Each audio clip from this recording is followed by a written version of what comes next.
If you want to avoid bad clients, you need to stop making these 5 mistakes. The first of the 5 mistakes is only relying on your gut. Now, don't get me wrong, it is important to check your gut and see how you're feeling about a client, what you're thinking as you're having these conversations. But the reality is, no matter how good you are at this, your gut makes mistakes. Some mistakes were made. The second reason why relying on your gut is problematic is you can't teach other people to do it that way. Because as you scale and grow, you're not going to be in that role. And it's really critical that you are not the only one who knows how to use their gut, right? So while your gut is not an unimportant tool in your toolkit, you cannot rely just on your gut. Mistake number 2 is not having an ideal client profile. If you want to avoid bad clients, it's really helpful to know what an ideal client looks like. For years, we've had a list of all the characteristics of an ideal client that helps us really identify who we're going after as customers.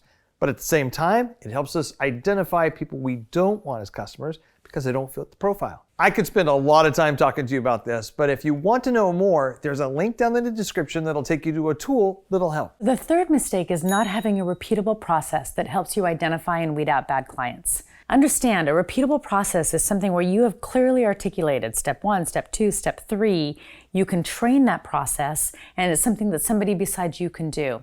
And a good repeatable process for identifying and weeding out bad clients, it takes into account both whether or not they look good on paper, as well as whether they're a good fit for who you are as a company, as an organization. So this process of really helping folks go, it isn't just about whether they have money. Oh, is it hot in here?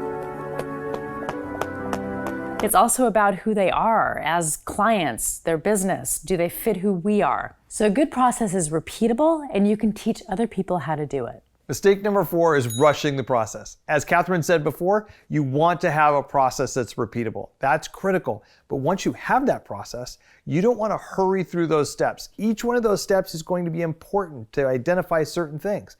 And you also don't want to skip steps. When we rush the process, we often screw it up and make mistakes. One of the key reasons we do that is this next point. The fifth and final mistake is just being desperate for a customer. I was so desperate to have somebody say the words, "I love you." This is a huge one because so often in business, we all get to a place where we need a customer, we're low on cash flow, and we just need to get some money moving.